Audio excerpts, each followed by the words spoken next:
ये बताइए, आजकल बड़े एक नारे जो हैं, मैं अभी थोड़े दिन पहले जब बीजेपी के दफ्तर में प्रदर्शन हो रहा था और उससे पहले भी आप कार्यकर्ताओं से भी मिली तो कहते हैं कि पहले शीला हारी है, अब मोदी की बारी है। तो क्या उस दिशा में ये गुजरात यात्रा है? नहीं, गुजरात यात्रा इस दिशा में है कि अब इस देश को आजाद कराना है। इस देश को भ्रष्टाचार और महंगाई से मुक्ति दिलानी है, सांप्रदायिकता से मुक्ति दिलानी है। इस देश के अंदर ईमानदार राजनीति कायम करनी है, प्यार और मोहब्बत की राजनीति कायम करनी है। मनीष सिसोदिया ने भी कहा कि आप लड़ सकते हैं, चाहेंगे, जनता चाहती है, तमाम लोग चाहते हैं कि आप मोदी के खिलाफ लड़ें। तो आप खुद विचार कर रहे हैं उस प्रोस्पेक्ट पर? अरविंद केजरीवाल इम्पोर्टेंट नहीं है, देश इम्पोर्टेंट है। लेकिन आज लोगों के लिए अरविंद केजरीवाल बहुत इंपॉर्टेंट हो गया। यही मैं आपको बता रही हूँ कि इतना जल्दी एक कनेक्ट, आप स्पीच देते हैं तो नीचे हमारे घर के गार्ड काम करता है और वो ऊपर आके सुनता है कि दीदी टीवी देख लो थोड़ी देर के लिए, अरविंद भैया बोल रहे हैं, जिसने आपको कभी इन पर्सन मिला नहीं। तो कनेक्ट भी आप ही ने कायम किया है वो कहीं ना कहीं। क्यों हुआ वो? क्योंकि उसके लिए आप काबिल तारीफ है और आप बधाई का पात्र है उसके लिए, क्योंकि कहीं ना कहीं आपने वो चीजें उठाई जो आम आदमी जिनसे त्रस्त और जुड़ी हुई थी। आपने एक फेस्ड भाषा नहीं बोली। दो चीजें उठाई, मैंने सच्चाई और ईमानदारी की बात करी और मैंने प्यार और मोहब्बत की बात करी। ये ऐसा मैसेज है जो हर आदमी के दिल के अंदर झंझनाहट पैदा करता है। मैंने केवल ये कहा, मेरे पास तो कुछ है नहीं और मैंने कुछ भी नहीं कहा, ना मेरी कोई अच्छी ऑरेटरी स्किल्स हैं। नहीं, ये तो अरविंद जब आप दिल से बोलते हैं तो दुनिया सुनती है। दिल से बोलते हैं, दिल से सच्चाई निकलती है, इसीलिए लोग जुड़ रहे हैं। नहीं तो क्यों जुड़ेंगे? अरविंद केजरीवाल से थोड़ी मोहब्बत है लोगों को। इसीलिए मैंने कहा अरविंद केजरीवाल इंपॉर्टेंट नहीं है, सच्चाई और ईमानदारी की राजनीति इंपॉर्टेंट है। अच्छा, मुझे बताइए, कुछ लोग, मैं आपको बताती हूँ, जैसे मैंने आपसे कहा था कि एक पत्रकार के नाते तो मैं सवाल पूछूंगी, लेकिन बहुत सारे लोग होते हैं क्योंकि उनको लगता है मैं मीडिया में हूं तो सब सवालों के जवाब पता हो सकते हैं। बोलेंगे अच्छा अरविंद भैया ने ऐसा क्यों कर दिया, अब उनकी पार्टी के लोग चीखने क्यों लग गए हैं, ऐसा क्यों करने लग गए हैं, ये भी उनके जैसे होते जा रहे हैं। और आपको मैं बता रही हूँ, भैया कह के ही संबोधित करते हैं जब बात करते हैं, और ऐसे करते हैं जैसे आप उन्हीं के कोई जान पहचान वाले हैं। तो आपको लगता है कहीं लोग मिक्स कर रहे हैं और कीचड़ में अगर जाना है? जी जी, हिंसा नहीं करनी, विरोध तो करना है। अब जैसे पुलिस पूछ रही है या कोई पूछ रहा है कि आप बीजेपी के दफ्तर क्यों गए थे? अरे प्रदर्शन करने गए थे। क्या जरूरत थी प्रदर्शन करने की? संविधान में लिखा है, मेरा फंडामेंटल राइट है, प्रदर्शन कर सकते हैं हम लोग। प्रदर्शन पे तो कोई रोक नहीं है, प्रदर्शन करना तो आर्टिकल 19(1) में मेरा फंडामेंटल राइट है। हिंसा नहीं करनी है। फंडामेंटल राइट ये कहता है पीसफुल प्रोटेस्ट, और सुप्रीम कोर्ट का ये ऑर्डर है जो कहता है कि इस देश का जनतंत्र सड़क से चलता है, संसद से नहीं चलता है। सड़क के ऊपर, सड़क की बात की, जब आप सड़क के ऊपर बैठे थे, जब संवैधानिक पद पर बैठा हुआ एक व्यक्ति सड़क पर बैठा था, तो बहुत सारे आपके चाहने वाले लोग जिन्होंने आपको सत्ता में लाने के लिए वोट भी दिया, वो भी कह रहे थे कि भाई अरविंद अब मुख्यमंत्री हो गया है। मैं शब्द बता रही हूँ, हो गए हैं नहीं कहा था, अपनापन समझ के कहा था कि हो गया है, उसे ऐसे सड़क पे नहीं बैठना चाहिए था। मैं आपको झूठ नहीं बोल रही, बिल्कुल जैसे कहा था वैसे ही बता रही हूँ। ये सहमत हूँ, ये मेरे को भी बहुत लोगों ने बोला था। तो लगता है कुछ गलती हो गई थी वो? नहीं, गलती नहीं, जो मैंने किया वो पहली बार हुआ था और लोगों की सेंसिबिलिटीज थोड़ी सी हिली थी कि नहीं यार, मुख्यमंत्री को तो ऐसे नहीं बैठना चाहिए, मुख्यमंत्री तो कभी ऐसा नहीं करता था, मुख्यमंत्री को तो अपने कमरे से करना चाहिए। उनकी सेंसिबिलिटीज हिली थी। मैं उनको ये बताना चाहता था कि अगर दिल्ली के अंदर महिलाओं का बलात्कार होगा, पुलिस मेरे कंट्रोल में नहीं है। मैंने कहा कि अगर बलात्कार होता है कहीं ना कहीं तो किसी ना किसी पुलिस वाले की तो जिम्मेदारी तय होनी चाहिए। अब ये नहीं होना चाहिए कि नो वन इज रिस्पॉन्सिबल। मैंने कहा किसी ना किसी एसएचओ को सस्पेंड करो या बीट कांस्टेबल से पूछो भाई तू क्या कर रहा था, तू वहां था क्यों नहीं, तेरे को पता नहीं चला, someone has to be held responsible. उन्होंने कहा नहीं, जिम्मेदारी नहीं तय करेंगे। बाद में पता चला क्यों नहीं जिम्मेदारी तय करेंगे, वो एसएचओ कहता है जी या तो पैसे ले लो या जिम्मेदारी ले लो, दोनों एक तरह से कैसे होगा? हफ्ता लेते हैं, पैसे लेते हैं, तो जिम्मेदारी तो नहीं मिल सकती, फिर तो पैसे ही मिलेंगे। जिम्मेदारी तय करने की बात आई है तो जिम्मेदारी तय करने के लिए सोमनाथ भारती जी की भी रिपोर्ट है। तो उसके लिए मैं वहां बैठा था, मैं अपने लिए नहीं बैठा था। कुछ लोगों ने, मीडिया वालों ने कहा नाटक कर रहा है। 4 डिग्री सेंटीग्रेड पे इतनी ठंड में सड़क के ऊपर अगर पूरी रात सो के देखो आप। हम भी आपके साथ ही थे। जरा आप भी नाटक, मैं आपकी बात नहीं कर रहा, जो कह रहे थे, मैं बता रही हूँ, हम सभी पत्रकारों की बात कर रही हूँ मैं। हमारी जो लोग कह रहे थे कि नाटक कर रहा है, तो नाटक तो इन लोगों के नेताओं के होते हैं जो एयर कंडीशन कमरे में बैठ के 6 घंटे का अनशन करते हैं, आमरण अनशन 6 घंटे का करते हैं, वो नाटक होते हैं। मैं नाटक नहीं कर रहा था।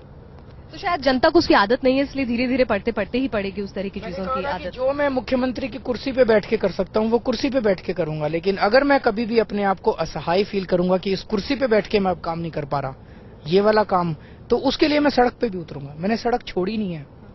अच्छा अरविंद, आपके एक प्रशंसक हैं और उन्होंने एक ब्लॉग लिखा है आपके बारे में और उन्होंने कहा कि मुझे कोई बायस्ड कह सकता है, मेरे ऊपर आरोप लगा सकता है कि मैं उनका पक्षधर हूं और उनकी पैरवी कर रहा हूं यहाँ पर, लेकिन मुझे कहीं ना कहीं लगता है कि 2019 अरविंद का लक्ष्य होना चाहिए था, 2014 नहीं। थोड़ी जल्दबाजी कर गए, तो ये भी एक बड़ा वर्ग जो है आपको चाहने वाला साथ खड़ा है, लेकिन सवाल उसके मन में उठ रहा है। आपको लगता है कभी विचार विमर्श मंथन हुआ इस पर? ना तो मेरा 2014 लक्ष्य है और ना 2019 लक्ष्य और ना 2023 लक्ष्य है। मेरा लक्ष्य देश है। नहीं बिल्कुल मैं मानती हूँ, लेकिन बदलाव के लिए वक्त चाहिए होता है। अरविंद बहुत जल्दी में है, मैं हूँ बिल्कुल जल्दी में, क्योंकि अगर हम लोगों ने मिलकर अगर जल्दी कुछ नहीं किया तो ये देश नहीं बचने वाला। आप गुजरात का देखो आज क्या हाल है, पूरी कोस्टल लाइन उठा के इन्होंने कंपनियों को बेच दी है, पूरी कोस्टल लाइन उठा के। ऐसे लग रहा है जैसे गुजरात पूरा का पूरा it is up for sale, और उसी तरह से पूरा इंडिया इज फॉर सेल। मतलब कल अगर ये उठा के ताजमहल भी बेच दे और लाल किला भी बेच दे तो I will not be surprised. पर ये बताइए, फिर मोदी की लहर की बात आपने खुद भी स्वीकारी थी, आपने कहा था कि हाँ कहीं ना कहीं उनकी लहर है, आप मानते हैं, और गुजरात के लोगों ने 3 बार चुनकर भेजा, तो फिर क्या वजह है? जनता भी समझ नहीं पा रही है उनके धोखे को। मैं जब तक दिल्ली से नहीं निकला था मैं भी ये सुनता था, आप ही लोग बताया करते थे टीवी वाले की बड़ी लहर चल रही है, लहर चल रही है। मैंने सोचा चल रही है, आप तो टीवी वालों की बात मानते ही नहीं हो। तो जब मैं निकला, वही तो मैं बता रहा हूँ, अभी आपको सच्चाई बता रहा हूँ, जब मैं हरियाणा की तरफ निकला, उत्तर प्रदेश की तरफ निकला, तो मुझे तो कोई लहर दिखाई नहीं दी मोदी जी की। हाँ लहर थी, जनता के अंदर गुस्से की लहर थी। जनता बहुत गुस्से में है, जनता बहुत दुखी है, जनता के अंदर बहुत दर्द है, उसकी लहर दिखाई दे रही थी। और जहां तक आपने ये कहा यहाँ पे मोदी जी 3 बार जीत रहे हैं, मैंने भी यहाँ की जनता से यही पूछा, मैंने कहा सारे इतना रो रहे हो, सारे इतनी समस्याएं बता रहे हो, फिर वोट क्यों देते हो मोदी जी को? बदलो, फिर क्यों वोट देते हो बार बार? तो जनता ने बताया जी यहाँ पे कोई ऑपोजिशन नाम की चीज बचने नहीं दी है मोदी जी ने। There is no opposition, there is just mister Modi. कोई बीजेपी नहीं है, कोई कांग्रेस नहीं है, बस मिस्टर मोदी है, मोदी जी हैं, और कोई नहीं है।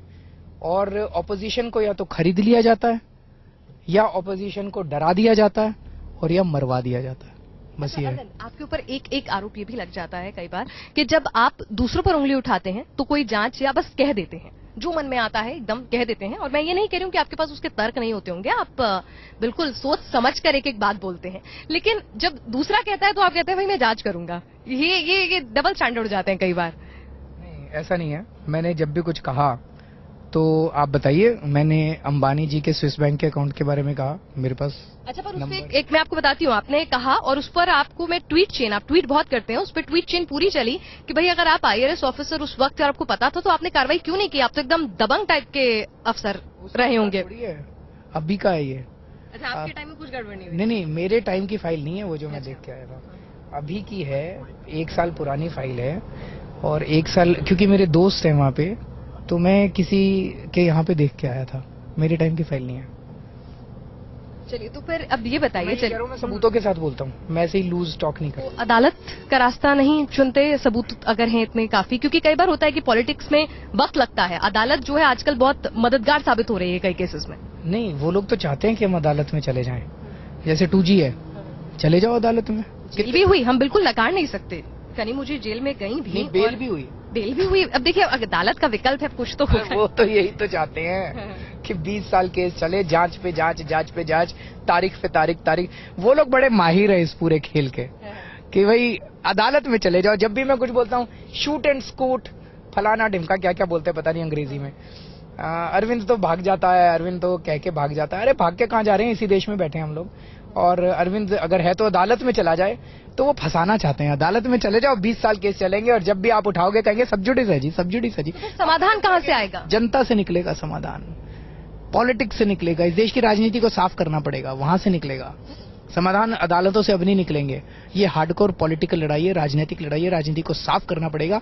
और जिस दिन राजनीति साफ हो गई, ये सारे के सारे जेल के अंदर होंगे, एक साथ जेल के अंदर। और आपने वो कदम उठाया और अपने गुरु का साथ छोड़ के उठाया, लेकिन वो गुरु आज ममता बनर्जी का साथ देते हुए नजर आते हैं, बाकायदा एड्स में भी नजर आते हैं। उसकी उनके समर्थक भी आलोचना कर रहे हैं, लेकिन एक शिष्य उसे किस नजर से देखता है?